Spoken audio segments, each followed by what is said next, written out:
Welcome to our YouTube channel Iqra classes. વિદ્યાર્થી મિત્રો, ધોરણ 9 વિજ્ઞાન એમાં આપણે ચેપ્ટર 7ના હેતુલક્ષી પ્રશ્નો જોતા હતા. પહેલાં 2 વિડીયો બનાવી ચૂક્યા છે, તમે પ્લેલિસ્ટમાં જઈને જોઈ શકો છો. આપણે ત્રીજો પાર્ટ એનો જોઈએ. ચાલો વિદ્યાર્થી મિત્રો, હેતુલક્ષી પ્રશ્નોમાં નાના નાના દાખલાઓ પણ પૂછી શકાય છે. ઓકે, એકદમ ઇઝી હોય છે પણ આપણે કન્ફ્યુઝ થઈ જતા હોઈએ છીએ. ચાલો જોઈએ.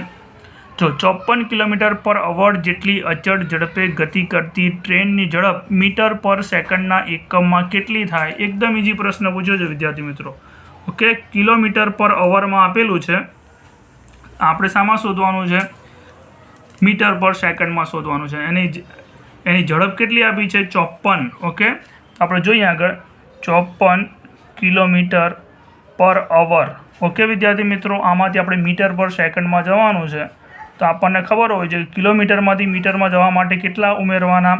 1000 વડે ગુણવાના, કારણ કે 1 કિલોમીટર બરાબર કેટલા થાય? 1000 મીટર થાય. ઓકે વિદ્યાર્થી મિત્રો, આ આપણને ખબર હોય તો કિલોમીટરની જગ્યાએ 1000 મૂક્યા અને છેદમાં 1 અવર એટલે 1 કલાક બરાબર કેટલી સેકન્ડ થાય? 3600 સેકન્ડ થાય.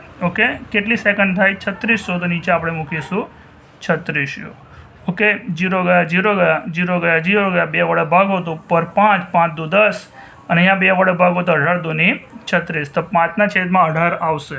જ્યારે પણ તમે કિલોમીટર પર અવરમાંથી મીટર પર સેકન્ડમાં કન્વર્ટ કરો તો આનો જે સાદું રૂપ છે 5ના છેદમાં 18 જ આવશે.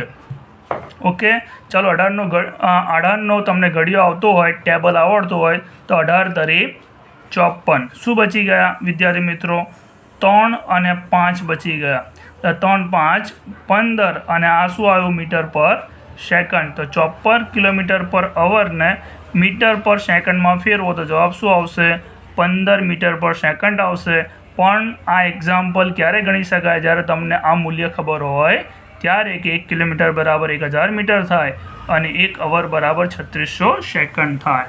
ઓકે, તો અહીંયા આગળ જો ઓપ્શન કયો છે? 15 મીટર પર સેકન્ડ. પહેલો ઓપ્શન સાચો છે. ચાલો બીજો ગણીએ. એક સાયકલ સવાર પૂર્વ દિશામાં 5 કિલોમીટર જેટલું અંતર કાપે છે, ત્યારબાદ તે દક્ષિણ દિશામાં 12 કિલોમીટર જેટલું અંતર કાપે છે, તો સાયકલ સવારે કરેલ સ્થળાંતરનું મૂલ્ય કેટલું થાય? જો વિદ્યાર્થી મિત્રો, બહુ જ ઇઝી ક્વેશ્ચન છે પણ થોડું લોજિકલી છે, સમજો. એક સાયકલ સવાર છે જે પૂર્વ દિશા, આપણને ખબર છે ઉત્તર ઉપર હોય, દક્ષિણ નીચે હોય, આ બાજુ પશ્ચિમ હોય ને આ બાજુ પૂર્વ હોય. ઓકે, તો જો હું તમને બતાવી દઉં આ રીતે, આપણે તમને ખબર હોવી જોઈએ. ઉપરની તરફ શું આવશે? ઉત્તર દિશા. નીચેની તરફ શું આવશે? દક્ષિણ દિશા. ઓકે, આ બાજુ શું આવશે? પૂર્વ દિશા. અને આ બાજુ શું આવશે? પશ્ચિમ દિશા. ઓકે, તો અહીંયા આગળ આપણે સાયકલ સવાર જે કીધું છે, સાયકલ સવાર કઈ રીતે સવારી કરે છે વિદ્યાર્થી મિત્રો? આ રીતે પૂર્વ તરફ 5 કિલોમીટરનું અંતર કાપે છે. એના પછી પૂર્વથી નીચે ફરે છે દક્ષિણ તરફ, એ 12 કિલોમીટરનું અંતર કાપે છે. ઓકે, અને આપણને ખબર હોય આ પૂર્વ દિશા છે, આ દક્ષિણ દિશા છે. ઓકે, તો પૂર્વ તરફ 5 કિલોમીટરનું અંતર કાપે છે, ત્યાંથી દક્ષિણ તરફ 12 કિલોમીટરનું અંતર કાપે છે. તો બે દિશાઓ વચ્ચેનો ખૂણો કેટલો થાય? 90નો થાય. અને આપણને પૂછ્યું સ્થળાંતર, તો સ્થળાંતર શું આવશે? પ્રારંભિક સ્થાન અને અંતિમ સ્થાન વચ્ચેનું અંતર, એને આપણે શું કહીએ છીએ? સ્થળાંતર. તો આપણે આ શોધવાનું છે ને આ શોધવા માટે આપણે અહીંયા આગળ કયો નિયમ એપ્લાય કરીશું? પાયથાગોરસનો નિયમ. અને પાયથાગોરસનો નિયમ તો આ કર્ણ છે. કર્ણ બરાબર શું આવશે? પાસેની બાજુનો વર્ગ વત્તા સામેની બાજુનો વર્ગ. તો પાસેની બાજુ કેટલી છે? 5 એનો વર્ગ અને સામેની બાજુ કેટલી છે? 12 એનો વર્ગ. બરાબર છે. તો કેટલો આવશે? 5 5 25 અને આ 144. બંનેનો સરવાળો કરો, કેટલો આવશે? 169. બરાબર શું આવશે? કર્ણનો વર્ગ. તો આપણે કર્ણ બરાબર કેટલા આવશે? તમારા કર્ણ આવશે એ 169નો સ્ક્વેર રૂટ કાઢો, વર્ગમૂળ કાઢો તો એ કેટલા આવશે? 13 આવશે. અને આ 13ને આપણે શું કહીએ છીએ? સ્થળાંતર. તો આપણો સ્થળાંતર કેટલો મળ્યો? સ્થળાંતર બરાબર 13 કિલોમીટર. વિદ્યાર્થી મિત્રો, સ્થળાંતર કોને કહેવાય? પ્રારંભિક સ્થાન અને અંતિમ સ્થાન એ બે વચ્ચેનું અંતર એને આપણે સ્થળાંતર કહીએ છીએ અને સ્થળાંતર આ રીતે શોધીશું અને સ્થળાંતર કેટલા મળ્યા આપણને 13 કિલોમીટર. ઓકે વિદ્યાર્થી મિત્રો, આવડશે? ચાલો આગળ બીજા પ્રશ્નો જોઈએ. એક્ઝામ્પલ આ રીતે પણ પૂછી શકાય. અહીંયા સાચો ઓપ્શન કયો આવશે? 13 કિલોમીટર. ઓકે આગળ, જો કોઈ વાહનનો વેગ 5 મીટર પર સેકન્ડ હોય, ઓકે કોઈ વાહનનો વેગ 5 મીટર પર સેકન્ડ હોય, 5 મીટર પર સેકન્ડથી વધીને 15 મીટર પર સેકન્ડ થાય તેનું પ્રવેગનું મૂલ્ય કેટલું? તો જો વિદ્યાર્થી મિત્રો એકદમ ઇઝી. પ્રવેગ બરાબર આપણે શું કહીએ છીએ? એને એ કહીએ છીએ. એ બરાબર શું આવશે? અંતિમ વેગ માઇનસ પ્રારંભિક વેગ એના છેદમાં સમય t. તો અંતિમ વેગ કયો છે? જો અંતિમ વેગ કેટલો છે? 15 છે. 5થી વધીને 15 થાય છે તો અંતિમ વેગ છે, આ પ્રારંભિક વેગ છે. તો અહીંયા આગળ શું આવશે? 15 અંતિમ વેગ, પ્રારંભિક વેગ 5 અને સમયગાળો કેટલો આપ્યો છે તમને? સમયગાળો આપેલો છે 5 સેકન્ડ. ઓકે, તો અહીંયા આગળ આવશે 5. કેટલું ઇઝી વિદ્યાર્થી, 15માંથી 5 જાય તો કેટલા રહે? 10. 10ના છેદમાં 5, 5 દુની 10. તો આ શું આવશે? 2 મીટર પર સેકન્ડ સ્ક્વેર. આપણે ઓપ્શનમાં હોઈએ આપેલું છે કે નહીં?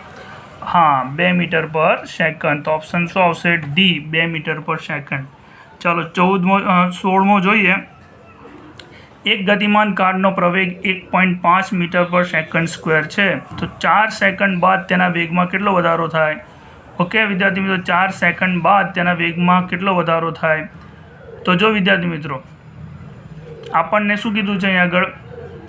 1.5 મીટર પર સેકન્ડ છે. ઓકે, તો સિમ્પલ વસ્તુ છે કે દર સેકન્ડે 1.5 મીટર પર સેકન્ડ એનો વેગ વધે છે, હે ને? આને થોડુંક સિમ્પલફાય આ રીતે પણ કરી શકીએ. 1.5 મીટર પર સેકન્ડ અને એનો પણ સેકન્ડ. તો દરેક સેકન્ડમાં કેટલું વધે છે? 1.5 મીટર પર સેકન્ડ એનો વેગ વધે છે. તો 4 સેકન્ડ પછી કેટલો વધશે? તો 1.5 ગુણ્યા 4 કરો તો કેટલા આવશે? 1.5 છે, એને ડબલ 3 ને 3ના ડબલ 6. તો કેટલા આવશે વિદ્યાર્થી મિત્રો? 6. સિમ્પલ ગુણાકાર કરી દેવાનો છે 1.5 ગુણ્યા 4. ઓકે, તો જવાબ શું આવશે? 6 આવશે, હે ને? ચાલો આગળ. એક સ્કૂટર સવાર 30 કિલોમીટર/ની ઝડપે સુરેખ માર્ગ પર સતત 20 મિનિટ ગતિ કરે છે તો કુલ અંતર કેટલું કાપ્યું હશે? તો અહીંયા આગળ સિમ્પલ વસ્તુ છે પણ અહીંયા થોડુંક ટ્વિસ્ટ કરીને પૂછ્યું છે વિદ્યાર્થી મિત્રો. જો અહીંયા આગળ આપણને આપેલું છે, શું આપેલું છે? અચળ ઝડપ.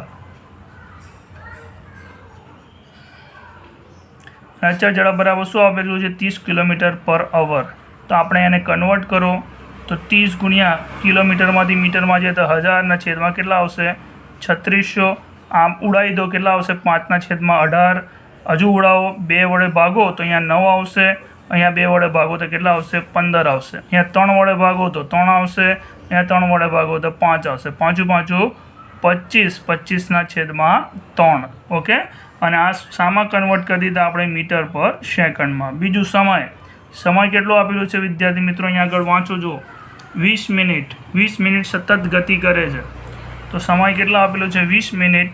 તો કન્વર્ટ કરો આને સેકન્ડમાં તો 20 ગુણ્યા 60 બરાબર. તો આ આવી ગયું તમારે સેકન્ડમાં. તો 6 2 6 12 અને 0 0 કેટલા થશે? 1200 સેકન્ડ આવશે. હવે સિમ્પલ ઝડપનું સૂત્ર શું છે? ઝડપ બરાબર અંતરના છેદમાં સમય. તો આપણે શું શોધવાનું છે? અહીંયાથી આપણે અંતર શોધવાનું છે. તો અંતર શું થશે? ઝડપ ગુણ્યા સમય બરાબર છે. ચાલો ઝડપ કેટલી થશે? ઝડપ આવશે આપણી 25ના છેદમાં 3. ઓકે, 25ના છેદમાં 3 અને સમય કેટલો છે? 1200 સેકન્ડ. હવે 3 4 12. ઓકે, 25 4 100 અને પેલા બીજા 2 0. ઓકે, તો કેટલા થયા વિદ્યાર્થી મિત્રો? આ મીટરમાં આવ્યા અને જો આપણે કિલોમીટરમાં કન્વર્ટ કરીએ તો આને 1000 વડે ભાગવા પડે. 1000 વડે ભાગો તો કિલોમીટરમાં કન્વર્ટ થાય તો 0 0 0 0 0 0 તો કેટલા આવશે? 10 કિલોમીટર. જવાબ સાચો શું આવશે વિદ્યાર્થી મિત્રો? 10 કિલોમીટર. અહીંયા આપેલું છે ઓપ્શન, હા 10 કિલોમીટર. ઓકે વિદ્યાર્થી મિત્રો, તો અમારા વિડીયોઝને લાઈક કરો, ચેનલને સબસ્ક્રાઈબ કરો, બીજા વિદ્યાર્થી મિત્રો સુધી પહોંચાડો તો એમને પણ એકમ કસોટીમાં ફાયદો થાય. ચાલો મળીએ વિદ્યાર્થી મિત્રો બીજા વિડીયોમાં.